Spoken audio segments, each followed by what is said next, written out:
Good morning, ladies and gentlemen. I'd like to introduce His Excellency Ahmed Asheshin, the Minister of National Education from Morocco. The Minister, he holds a PhD in Information and Communication from Paris. He graduated from the French Post Institute and the Higher Institute of Journalism in Morocco.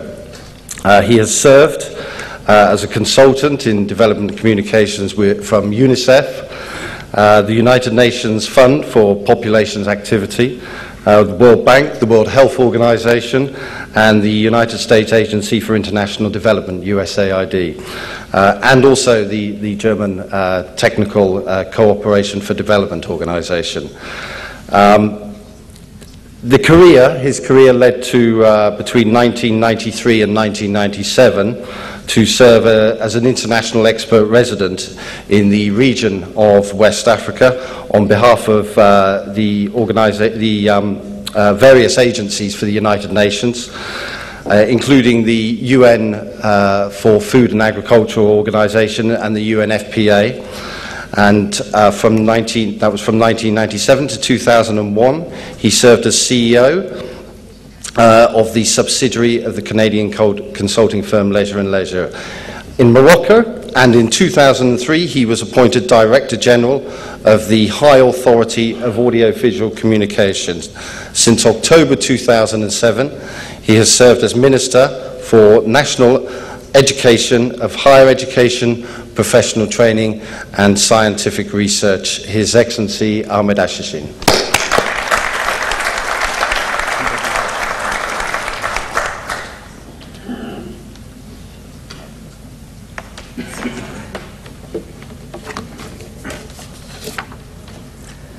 Mesdames et Messieurs les ministres, honorables hôtes du Royaume, Mesdames et Messieurs, c'est avec un réel plaisir que je prends part à l'ouverture de ce sommet sur l'éducation, organisé sur le sol du Royaume par African Brains, sous l'égide du département de l'éducation nationale, de l'enseignement supérieur, de la formation des cadres et de la recherche scientifique.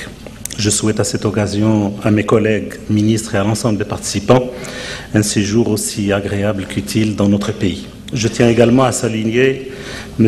John Glassé et l'ensemble de son équipe pour avoir porté leur choix sur le Maroc, pays d'ouverture et d'accueil qui a toujours contribué à la tenue de rencontres internationales, favorisant le débat et l'échange autour de questions fondamentales et d'intérêt commun. Le thème choisi pour ce sommet, agenda pour l'investissement dans l'infrastructure et les technologies, et les axes de communication programmés sont en phase avec le contexte socio-économique de notre région. Au cœur des préoccupations des décideurs politiques, il représente en effet un facteur déterminant dans la construction des sociétés de l'information et du savoir qui constituent aujourd'hui, comme vous le savez, un préalable tout à fait incontournable au développement humain durable.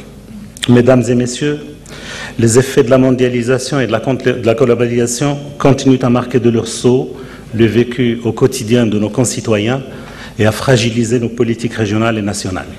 Les mutations politiques, économiques et sociales s'accélèrent.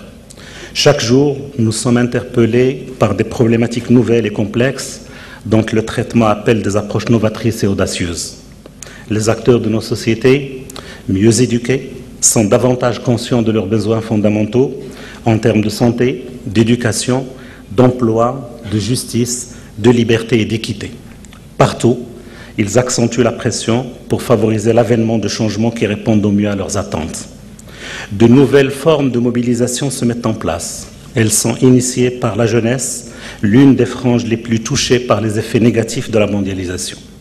Une jeunesse qui a massivement recours au TIC et aux réseaux sociaux comme vecteur majeur de communication.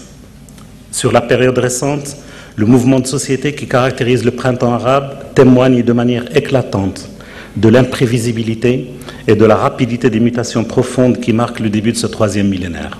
Chaque nation a essayé à sa façon, en fonction de son histoire et de ses ressources, d'apporter une réponse plus ou moins adaptée à ces nouvelles exigences.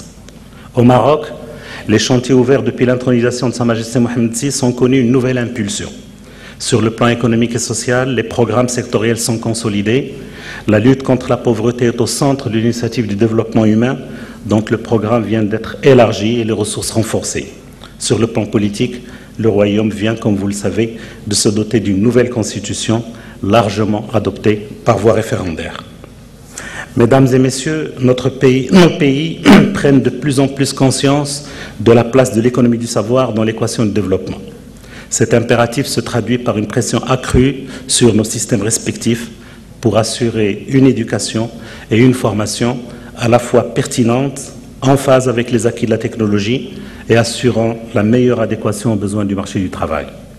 Les secteurs de l'éducation et de la formation connaissent partout des réformes globales visant à garantir l'équité en termes d'accès, l'amélioration de la qualité et de l'efficacité interne et externe et une gouvernance efficace et transparente. Au Maroc, la réforme du système éducatif est engagée depuis l'an 2000 sur la base d'une charte nationale élaborée dans un cadre consensuel et mise en œuvre pendant une décennie consacrée à l'éducation. Un programme d'urgence couvrant la période 2009-2012 est mis en place dans le but de consolider les acquis de la charte et de donner un nouveau souffle à la réforme. Un programme qui a pour objectif majeur d'assurer la généralisation de l'enseignement obligatoire jusqu'à l'âge de 15 ans, d'améliorer la qualité et favoriser l'excellence, d'affronter les problématiques transversales du système liées à l'enseignement des langues, à la gouvernance, à l'orientation des élèves et à la diversification des ressources et des modes de financement. Les technologies de l'information et de la communication occupent bien évidemment une place de choix dans ce vaste programme de réforme. Mesdames et messieurs, conscients de l'enjeu que représente le secteur des technologies de l'information pour son avenir, et à l'instar de beaucoup de pays de notre continent, le Maroc s'est engagé à généraliser l'usage des TIC dans la société à travers des programmes structurants dont le plus abouti est son contexte Maroc numérique. L'école et l'université constituent le fer de lance pour le développement de ce programme à travers des projets qui visent à assurer l'équipement de l'ensemble des établissements scolaires et universitaires et à encourager la production de ressources pédagogiques numériques. Le ministère dispose dans ce cadre d'une feuille de route visant à promouvoir et à mettre en œuvre une culture pédagogique favorisant l'intégration des TIC dans l'enseignement et l'apprentissage. À date d'aujourd'hui, ce programme a permis l'équipement en salles multimédia et la connexion à Internet de 3000 établissements, ainsi que la formation de plus de 150 000 enseignants et encadrants au TICE, et la mise à disposition des élèves et des enseignants de ressources numériques adaptées. Au niveau des universités, le réseau informatique à haut débit Marwan, dédié à la formation et à la recherche, a été mis en place dans le but d'interconnecter les établissements universitaires et les centres de recherche marocains entre eux et avec les réseaux internationaux similaires. Ce projet est renforcé par la mise en place de l'Institut marocain de l'information scientifique et technologique IMIST, qui a pour vocation de mettre à la disposition des milieux scientifiques, des industriels et des différents décideurs une documentation scientifique et technique actualisée et de leur faciliter l'accès aux travaux et aux compétences scientifiques au niveau national et international.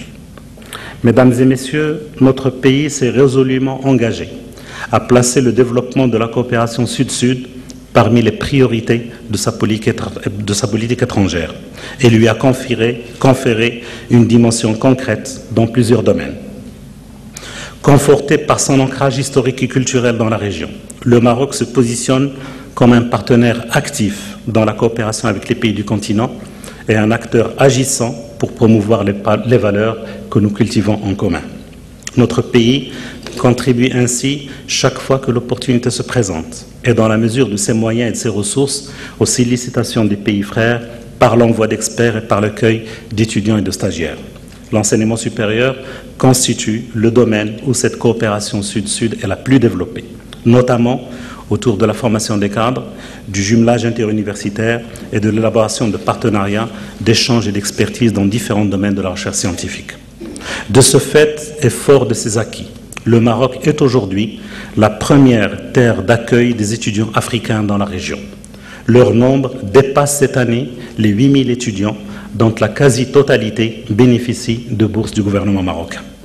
Mesdames et messieurs, je suis sûr que les décideurs politiques, les enseignants-chercheurs, les opérateurs du secteur privé et l'ensemble des intervenants dans le domaine de l'éducation ici présents sont tous parfaitement conscients que les enjeux et les défis de notre époque ne peuvent être gagnés que par le savoir partagé et la coopération solidaire, que par la formation de générations compétentes et ambitieuses pour garantir le progrès et la prospérité de nos sociétés.